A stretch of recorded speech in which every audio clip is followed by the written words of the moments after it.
Hi everyone, I am introducing my friend and business associate, Paolo Vena, who I've known for over 20 years. And I met him at my family's restaurant business back in the day. And then we still kept in touch, met over the years until I moved back to Montreal in 2017 and meet regularly now. Hi everyone. Paolo is a very talented jeweler. He's designed a couple of pieces for our family already. He is one of the funniest guys that I know, and we call each other, we'll joke around about politics, about local issues, about real estate, about the business community. Because we're concerned. Exactly. And the number one thing, you're a cigar enthusiast and a connoisseur. Love cigars. And I got to experience cigars a lot more better and understand the taste of the cigars and the difference between the tobacco from Nicaragua and other places because of this guy. And of course, I have a deeper understanding and appreciation of jewelry now because of this guy. And I could give you one more credit. Coffee. Keep going. You go to his studio, he's got this most antique coffee espresso machine, which takes a while to heat up. Yeah. Tell us a little bit about that machine. It's an old machine. Yeah. It dates back from the 20s actually. It's called La Pavoni and it steams up. It makes a lot of steam and noise, and then it's a big pump. Like you gotta pump the coffee in there, and then when it comes out, it's nice and black and thick. Yeah. So very small. So that was another great appreciation for coffee because of Paolo. So Paolo, tell us a little bit about how you got into your trade. I mean, you're a master of your trade right now. You got into the jewelry business. When did this happen? How I got in my trade? It's by pure fluke, actually. Okay. So it all started when I started college and didn't like college. After 2 days, I left. And then what happened was I went back to the high school where they said they had a counselor. And the counselor actually was talking to me and said, "What's wrong?" You know? And I said, "I don't like college." And basically there was a pamphlet. And the pamphlet that was there was a jewelry school. So I looked into it. She says, "There's a 2-year wait for this jewelry school." And I went, "Really?" I said, "Okay, I'm not doing much today. I'm going to go down there and check it out." Mm-hmm. Meanwhile, in the background, my dad's telling me, take a trade, take something else, right? You know, do something other than be a plumber, electrician, whatever, you know? Yeah. So I went to this school. I was 15 years old. Wow. Yeah, young. And I just went there, and after, recess, I spoke to the teacher, and the teacher says, "We're 24 students. There's one missing. It's 3 weeks. They haven't showed up. Let's go to the principal's office." So lo and behold, I get a seat at the jewelry school and started. Wow. So it was a 2.5-year program. Once I finished there, while I'm in school, I get hired in the Repentigny as a jeweler. Wow. And I'm like 16 years old, and I'm taking the bus to go to Repentigny and back. From where? From Laval. Wow. So this was a long time ago. Getting old. It was interesting because my minimum wage back then was $4.65 an hour, and it would cost me $4.25 to get there and $4.25 to come back home. Oh my God! So you left 2 hours to work. The stuff we've done. I loved it. And he taught me a lot about clocks, actually. He did a lot of stuff about clocks, this jeweler in the Repentigny. And then from there, one of my uncles actually told me about Birks. They're looking for someone, and talked to this guy. So I just called, and they said, "Yeah, come in." So I went in there and started at Birks. I was 17 years old. So this is your, let me guess, second year while you're going to school still? I was finishing school, actually. Yeah. So you're going to school and going to Birks? Yeah. Wow. And then when I finished school, at night I was taking gemology classes. Okay. That lasted 4 years. The whole program. It's not because I was slow. It's just the whole program was 4 years at night. So then, so then I became a gemologist. Yeah. So you still stayed in the jewelry trade? Yeah. And added gemology to it? Yeah. And in between that, also I did watchmaking. So this is still all while you're at Birks? Yeah, while I'm at Birks, I'm doing gemology. But if we go back, while I was in jewelry school, I missed a step because while I was in jewelry school, I did also watchmaking. When did you go and leave Birks to open up your practice, your studio? I got bored. I got Right. bored. Us Aquarians get bored Yeah, quickly. but I was always doing the same thing. There were interesting pieces. Back then, we were making pieces of, millions of dollars. This is like 1987, 88, 89. Wow. Yeah, but big pieces, big sapphires, big necklaces, platinum. I want to stop you. So this was at the Birks building, which is right in front of the Now bay. it's the hotel. Right, the Yeah, hotel. exactly. But that's where it was. On the 5th floor, which you couldn't see from the street. Right. They actually put it on the roof and smaller. It was for security purposes. Okay. It was a lot of gold there. So that was in the middle of the jewelry district. It was nice. What made you stay in the business? None of your business. Yeah. The money. No, actually, Birks were paying very well. Right. You see, back then, again, it was $4.65 an hour. Right. And they were paying me $7.80 an hour. Wow. So I went from $4.65 to $7.80 an hour. Right. So I was only doing platinum and 18 karat gold. Okay. So I was doing like bracelets for Right. Watches. Right. And I loved it. It was a passion. That's why I did it. Of course. It was like I'm building something. And that's a takeaway. Yeah. People gotta do what they love. Yeah. Right. Yeah. If not, you're gonna start wavering into different fields. Yeah, exactly. So I loved what I was doing, and I wanted to go on my own. I wanted to do my own stuff. Sure. So I left, not knowing what the hell I was doing. Right. 21 years old. And going, well, okay. I could do this on my own. Yeah, I could do Right. this on my own. They course. have clients. Yeah. I had no clients. But you could get clients. Yeah. Yeah. So when I told the boss I'm leaving, he says, you want to try Toronto? I said, Toronto? Yeah. He says, yeah, we have a division in Toronto that just opened. This is like 1987, 88, Wow. So Toronto was like Doomstown. There was nothing in Toronto. That's now right. it's like New York. There was a mass exodus at that time from Quebec Yeah. to Toronto. So I went to Toronto. Did you go to Toronto? I went to Toronto. Oh, okay. And how was that? So I went to Toronto. So you're like, forget Quebec. Well, no, I didn't say forget Quebec. I went there and I wanted to try Toronto. Okay. So it was a division that Birks owned called Corona. Okay. And I went there, and it was brand new, state of the art. Nice benches, Wow. torches, wow, beautiful glass. Right. You had a microphone. Excuse me, I need a bulber. Yeah, okay, they bring it to you. Oh, it was beautiful. Wow. But I'm 21. Right. Nothing. There's nothing in Toronto. Everything's 45 minutes away. I have no car. I have no friends. Like, there's nothing to do. So No family there. No family. Sure. So I'm bored. It took a week. Right. Exactly 8 days. Yeah. I came back. But sometimes you have to try, right? You have to try different Exactly. places, see if it works out for Yeah. you. And it just didn't feel right. Yeah. So you came back home. I came back. I came Right. back home, and I was 21. Some do it quickly. Some do it after 10 years. 20 years. Like me. I went to 10 years, Calgary, exactly. came back after 10 years.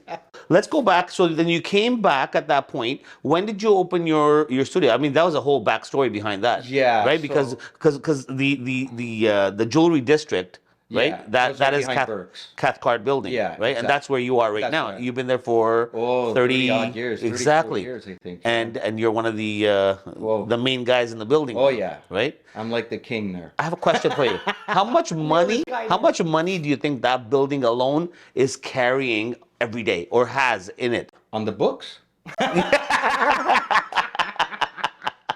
Millions. Millions. So I'd say Millions. close to $1 billion. Yeah. It can be yeah, it because the diamonds in there, right? I mean, you have the main diamonds and- diamond, Yeah, and every precious metal. every yeah. precious metal, stone. Yeah. I think there's over 400 jewelers in there. That's right. Yeah. So each one, so there's big numbers there. Yeah.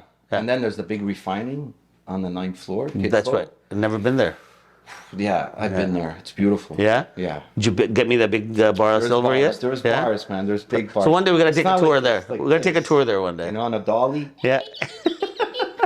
What's your take on the politics situation, the political situation here in Quebec? I mean, do you feel these bills and these extra measures that our premiers are taking to protect the language, the French language, and the culture is a good thing or a bad thing for Quebec? So, how long do we have? We have time. A week? As long as you want. I think French is great. Right. I speak 4 languages. Exactly. Okay, so Which 4 languages? I speak French, English, Italian, and Cuban. Okay. Cubano. Oh, Yeah. because of the cigars. Well, yeah. Yeah. Exactly. That's a whole different world. Yes. Okay. Yeah. So when it comes to the French language, I love speaking French. I speak very well. But I don't. I speak Quebecois. Right. You know. So why do I say Cubano? Is because in Cuba they Yeah. have a big accent of Creole in their Spanish. Right. You know. If you go to Spain, everybody talks like this. Mm-hmm. You know.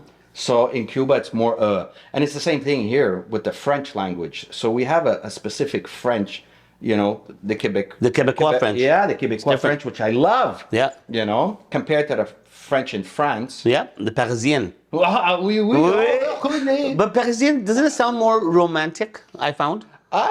Well, for a Quebecer, I think it sounds more anal. Fair enough. I think Quebec language is more in your face. Yes. You know? Yes. And everywhere you go in Quebec, it changes. That's right. You could travel to the Beauce, and it's different. That's right. You know, they speak with like a potato in their mouth. Yeah.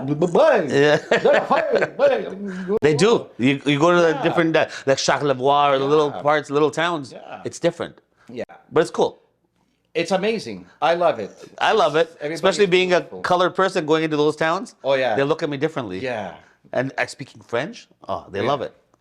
And anywhere you go in, especially in the States, when you tell them you speak French, I used to go to Watt when I was 21, you know, back then. Yeah. I could drive long distances. Yeah. You know? But we used to leave, my brother and I and a couple of friends in the car. Right.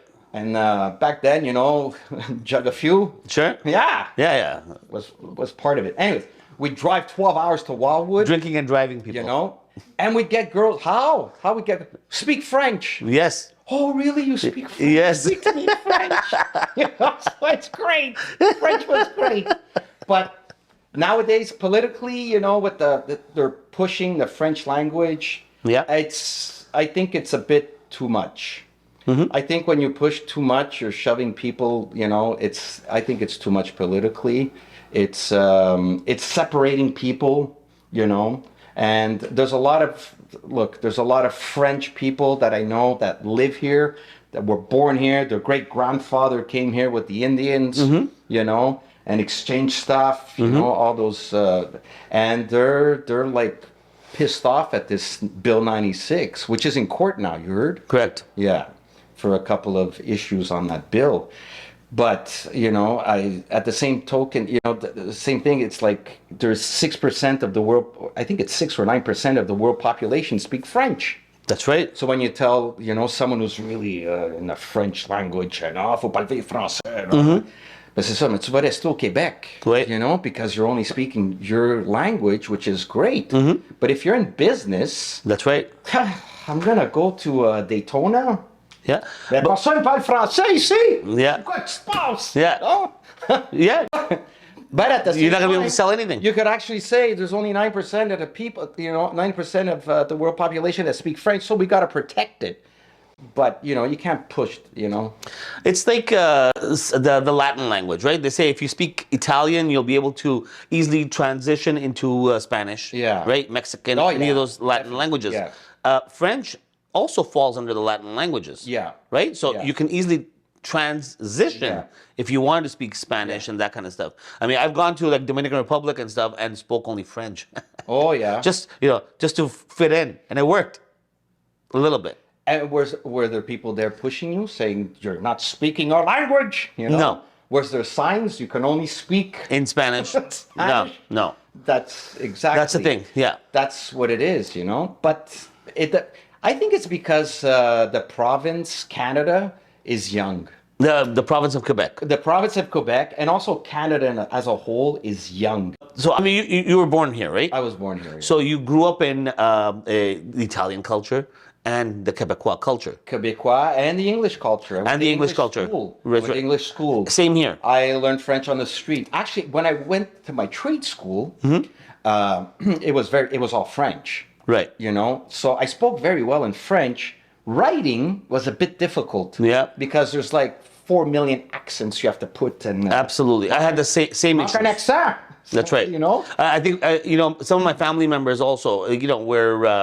We're born and raised over here. Yeah. We went to English schools, but of course the accents and writing French was a lot more Exactly. difficult. Speaking we So- got because of being out there in the Yeah. public and talking to people was a lot easier. So I was very lucky because I told them, I said, my French is not that good. Every time there was an exam or a practical, like theory stuff on the board, they actually had someone helping me. Good. It was great. For like 2.5 years. That's amazing. So this person would come, and the class sometimes would wait and say, we got to wait. Paulo's assistant's not here.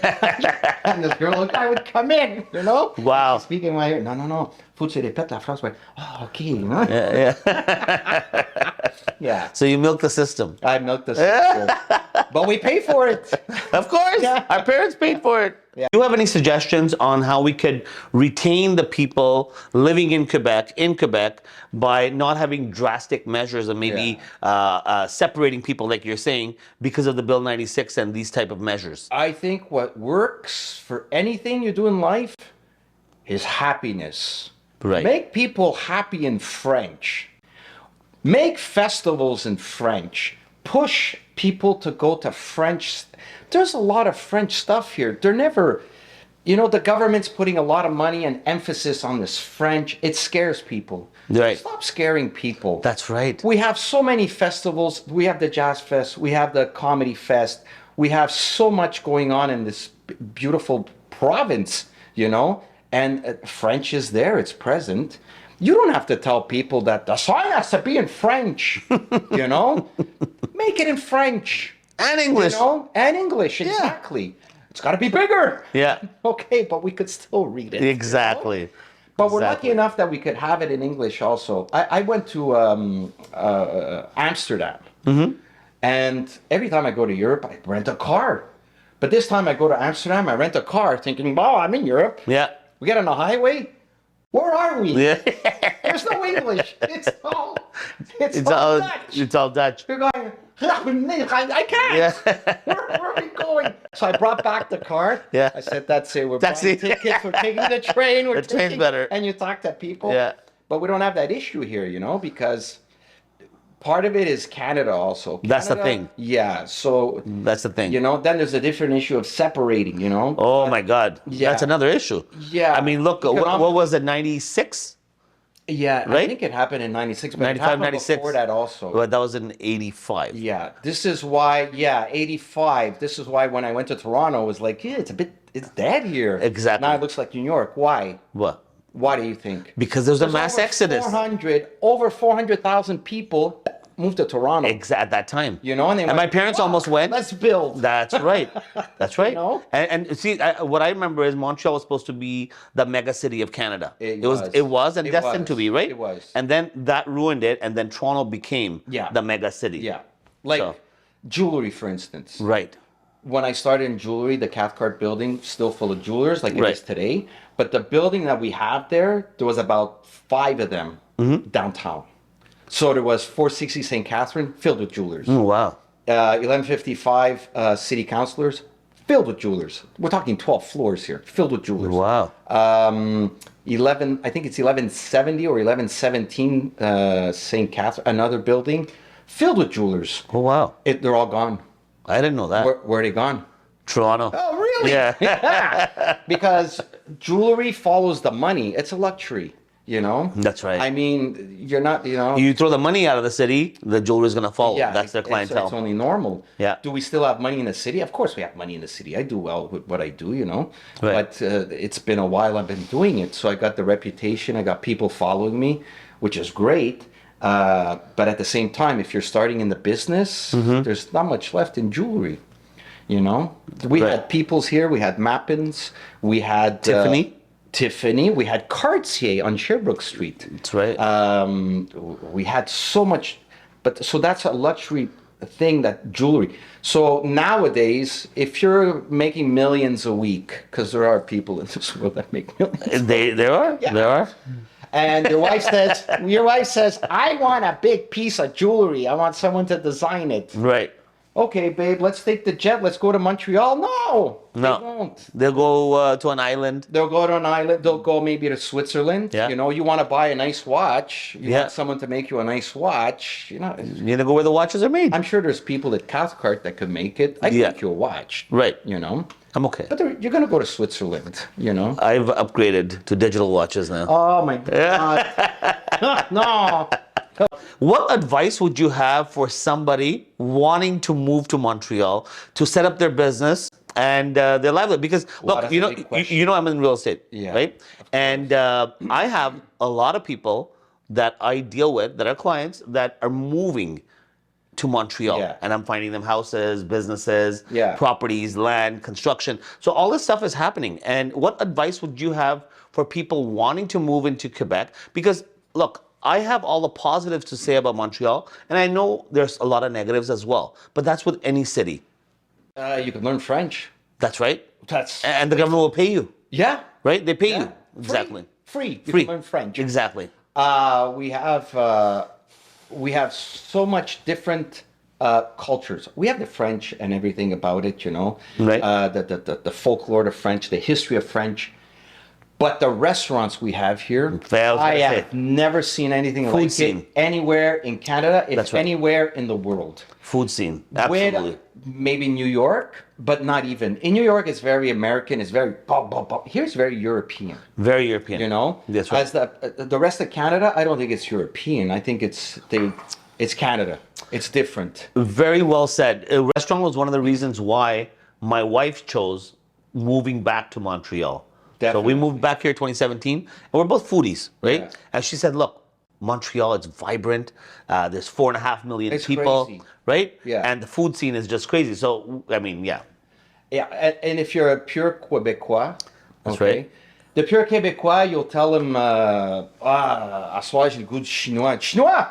Je connais le meilleur chinois. Ouais. You know, they know the best Chinese food. They go everywhere. They go everywhere. They'll try everything. that's right. The freedom here is it's the freedom of how they think, is outgoing, loving one another, you know, going to different restaurants. You go to a restaurant, you won't see only Chinese people in there because it's a Chinese restaurant. Exactly. No. Exactly. But the Québécois will go because there was a Chinese that night eating there. That's right. Must be good. There's Yeah, a that's right, Chinese that's right. couple there eating. It's a Chinese Or look, you know, I had the opportunity to work in the restaurant industry. Yeah. We had an Indian restaurant, right? That's how I met So you. c'est la cuisine hindoue. they Oh, used to oui. say. Yeah, Not yeah, yeah. Indien, Yeah, yeah, cuisine Hindu. hindoue. So it's like Hindu cuisine. No. So no, that's Hindu's a religion. Yeah. So it's the funniest thing. So how they translate certain things It over would be here. comme la cuisine catholique. C'est ça.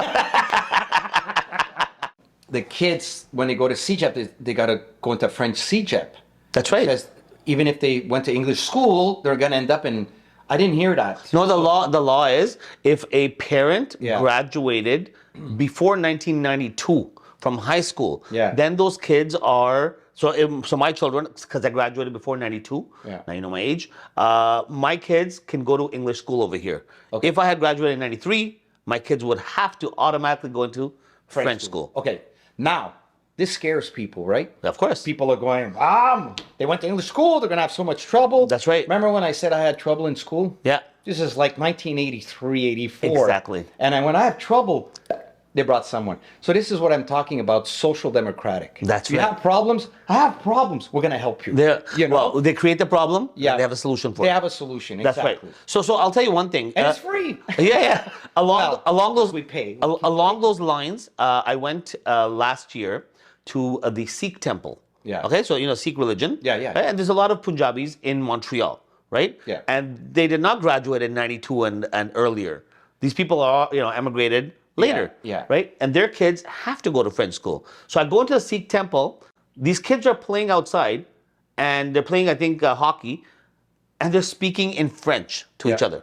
French. Well, yeah. And their Because mom. the community around is That's right. And their mom comes out, they're speaking Punjabi. Yeah. Punjabi and French. That's what it is. So it's kind of cool to see that. Yeah. It's actually. And it's the parents good. and their It's parents the best know, thing. and the parents know they're going to learn English anyways because Yeah. we're in Canada. Yeah. So it's kind of 100%. cool. So when you're living in Quebec, it's the best of both worlds or all three worlds for these immigrant Yeah. children. Like I went to English school all my life. That's right. So when I went into trade school, which was jewelry, there was no thought in my head like, I'm not going to do it. I can only speak English. That's I can right. only read in English. No, I went. Yeah, I could read in French. I could write in French. Right. Well, I think I could write in French. You could a little No, bit. but now I could. No. But Yeah. because I had help, you know. But again, we go back to the thing right. that where Quebec is different because of that, you know. But we pay taxes for it. We pay the most taxes. That's right. You And know? that's the biggest problem. Well, it is a big problem. It is. We pay too much. But that comes under Benefits- the socialist. yeah, type social of- democratic. Yeah. Yeah. You could vote, but there's a lot of programs. Yeah. Don't get you started. Well, I'm going to tell everyone, all my friends and people watching this, that Paolo's a great jeweler and definitely support him. Thank you. I won't keep it a secret. And he's a great friend also. Awesome. Thank you, Paolo. Thank you. Thank you.